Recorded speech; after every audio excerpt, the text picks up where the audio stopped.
Welcome back to Behind the Short. I'm your host, Wesley Millot, and today we're going to break down the cinematography of Slash.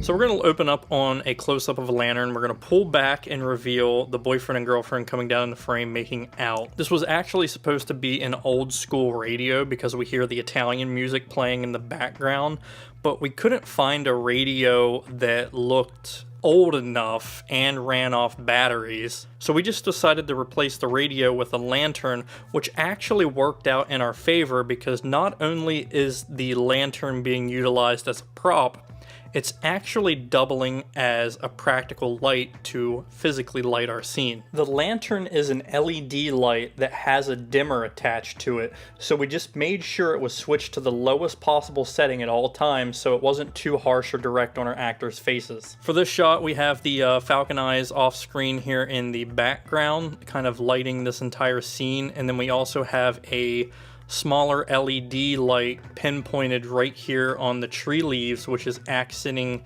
these leaves and giving that sparkle. Basically, we did this so we could bring detail to the foreground to make it pop. Otherwise, the leaves would get lost in the shadows and look fairly one-dimensional and kind of ugly. This entire scene was shot with two cameras, the Canon 5D Mark IV and the Sony a7S II.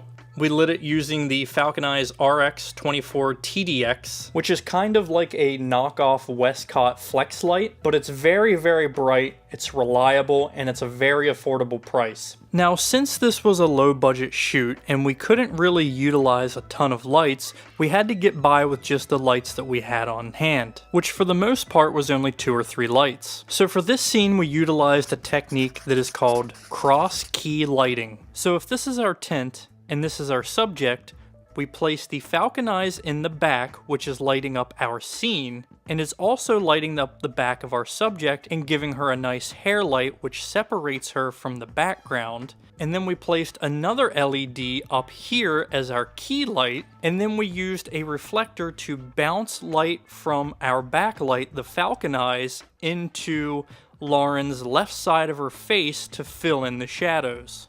Now, this is where the term cross-key comes into play. For Andrea's coverage, we're using the Falcon Eyes, which is Lauren's backlight, as his key light.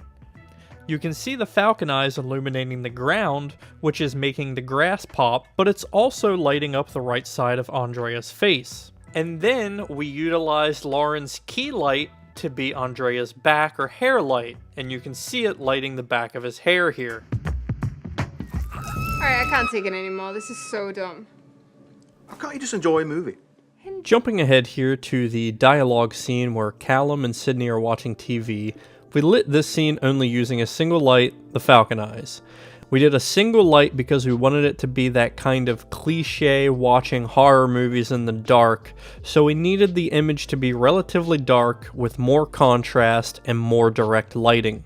So we placed the light directly in front of the actors just above their eye line for the TV.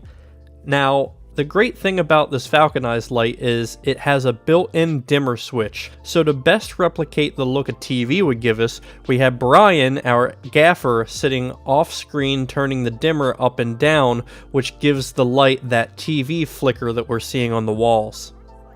For the night interiors, we have the camera set to 4200 Kelvin and the lights to 3000 Kelvin. That's giving us that nice cold night look. For this scene, the Falcon Eyes is in the corner here, bouncing off the ceiling, lighting up the entire room. And then we have another LED over here in the corner behind the camera, which is Mike's eye light to make sure his eyes pop and aren't getting lost in the shadows. For the hallway scene, we have the Falcon Eyes in the corner at the top of the stairs, bouncing off the ceiling and the walls, which is illuminating this whole area.